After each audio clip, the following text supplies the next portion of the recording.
तो हम जानते हैं कि ओवर थिंकिंग होता क्या है। ओवर थिंकिंग ना हमारे एक निगेटिव थॉट्स का लूप होता है, क्योंकि अगर हमारे थॉट्स पॉजिटिव हैं तो वो उसको हम ओवर थिंकिंग बोलेंगे ही। अब हम जानते हैं इस ओवर थिंकिंग के लूप से हमें बाहर कैसे आना है, जिसमें एक होती है हमारी थिंकिंग और दूसरी होती है हमारी ओवर थिंकिंग।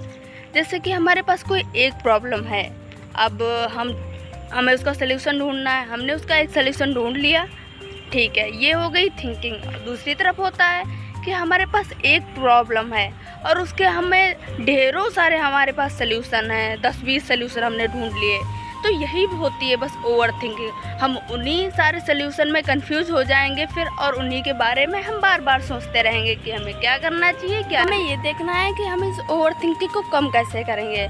तो किताबों के अनुसार मतलब जो साइंटिस्ट हुए हैं उनका मानना कुछ ये है कि अगर मतलब हम कोई भी थॉट हमारे माइंड में आता है और हम उस थॉट को 17 सेकेंड से ज़्यादा सोचते रहते हैं, तो फिर उसका मतलब हमारे माइंड में एक लूप बनने लगता है। फिर हम उसमें घुसने लगेंगे, उससे रिलेटेड चीज़ें, फिर उससे रिलेटेड चीज़ें, यही हम सोचते रहते हैं। इसीलिए जैसे ही हमें पता चले कि कोई बिना काम की बात हमारे माइंड में आ रही है या ओवर थिंकिंग स्टार्ट हो रही है, तो हमें 17 सेकेंड से पहले उसे तोड़ देना है कैसे भी करके। और इस ओवर थिंकिंग से बाहर आने में हमारी हेल्प दो चीज़ें करेंगी, एक तो है डिस्ट्रैक्शन और दूसरा है डिसीजन मेकिंग। और यहाँ पर हमारी हेल्प करेंगी दो चीज़ें, पहला तो है डिस्ट्रैक्शन और दूसरा है डिसीजन मेकिंग। डिस्ट्रैक्शन मतलब जैसे ही हमें पता चले कि हम ओवर थिंकिंग के लूप में फंस रहे हैं, हमें तुरंत ही डिस्ट्रैक्ट होना है।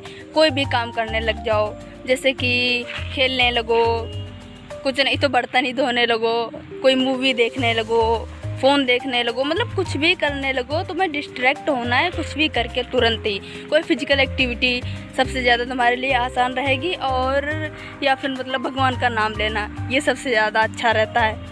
और दूसरा रहता है डिसीजन मेकिंग, मतलब कि जैसे मैंने बताया ना अभी कि हमारे पास जैसे जब एक प्रॉब्लम है उसके कई सारे सल्यूशन आ जाते हैं, हम उसी के बारे में सोचते रहते हैं, उसी से हमारा लूप बनता है और ओवर थिंकिंग होती है। तो वहाँ पे डिसीजन मेकिंग मतलब तुम्हें डिसाइड करना है कि कौन सी चीज़, मतलब एक तुम्हारे पास कई सारे सल्यूशन हैं, उनमें से तुम्हें एक सल्यूशन कोई उठा लेना जो तुम्हें लग रहा है कि हाँ सही है, कोई सल्यूशन उठा लेना और डिसाइड कर लेना है कि सल्यूशन यही रहेगा तो यही रहेगा। अब उसका परिणाम अच्छा हो या बुरा हो, लेकिन मैंने सोच लिया तो सोच लिया, बस यही रहेगा डिसीजन मेकिंग। और तुरंत तुम उस चीज़ से बाहर निकलोगे, क्योंकि ये नहीं हम दूसरा सल्यूशन ढूंढ रहे हैं तो ज़्यादा अच्छा होगा। हम सल्यूशन ढूंढ रहे हैं ना, तो हर चीज़ में कुछ अच्छाइयाँ और कुछ बुराइयाँ दोनों ही चीज़ों में हमें मिलेंगी। तो तुम्हें एक चीज़ को डिसाइड कर लेना है और उसी पे काम करना है। इस तरीके से तुम ओवर थिंकिंग से अपनी बच सकते हो, बाहर आ सकते हो। So thank you. आपको और भी कोई प्रॉब्लम हो तो मुझे ज़रूर बताइएगा, ठीक है। Bye bye.